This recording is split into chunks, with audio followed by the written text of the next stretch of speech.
Okay, this is the control panel over here. Okay, and as you can see up on top, there's a switch to turn the generator on. Well, it's right below where the room slide out says for the big slide out over here.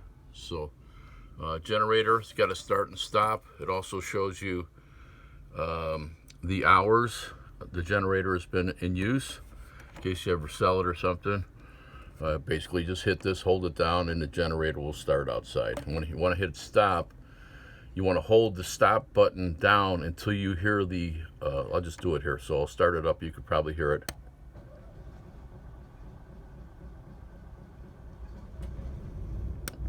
Okay, now the generator's running, so that means you're going to get 120 voltage to all your outlets inside of the coach, and you can run the air conditioner, okay, and whatever else. Okay, so you got a lot of 120 power now. You're not running only on coach batteries, which will you go through pretty quickly. So I'll hit the stop button. You want to hold it down until the generator stops completely. Okay, these are your levels. They don't work really good, but they do give you an idea what's going on. Well, actually, this is your on-off switch for your water heater. I'll show you where the water heater is outside and a different one when I go outside. Level test, you press this and you'll see lights come on down here, and underneath it you can see on the left says black water. That's how much it's indicating. Gray water is on 2 greens, fresh water, and how much gas you got in the gas tank, in the propane tank. I'll show you where that's at too. Okay, this is like a circuit breaker, and what this does is say, you get a surge, like say you're plugged in to an outlet, like your short power is what they call it. We'll show you that. That's the big black cord that's outside that plugs into regular electricity, and this is controls the circuit breaker.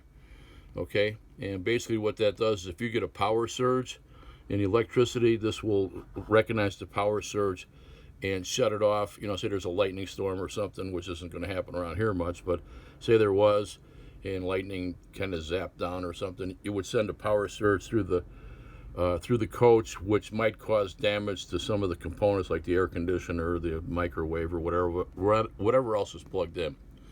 Okay, now go back up here to these levels, and these things don't work great. They're not exactly the most accurate things in the world.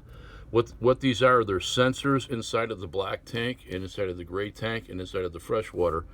And if they get dirty, which happens, they won't work very good. Like say crap starts building up on the side of the walls of the tank, they won't work very good.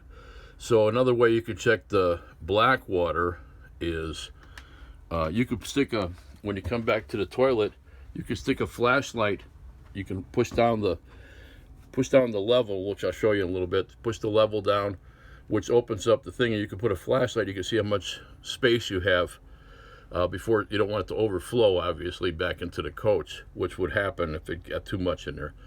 So something to be aware of. In the gray tank, if that backs up too far, it'll back up first into the shower. So you'll smell this horrendous shit, and then you look in the shower and go, uh-oh, I've overfilled the gray water, and it's backing up into the thing, which is nice. It goes into the shower, so you probably won't have an issue of it overflowing unless, you're really unaware of it for some reason.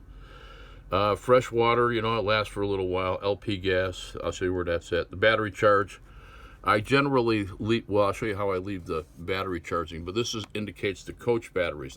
There's 2 types of batteries. Remember, there's a battery that starts the engine of the RV, and then there's the one that works all the electricity inside of the coach, and I'll show you those next. This is your power line. This shows you how many amps you're using. So this is a 30 amp coach, so it ain't going to take more than 30 amps. Okay, so like if you're running both of your air conditioners, you might be up at 25. You put your microwave on, something bad's going to happen.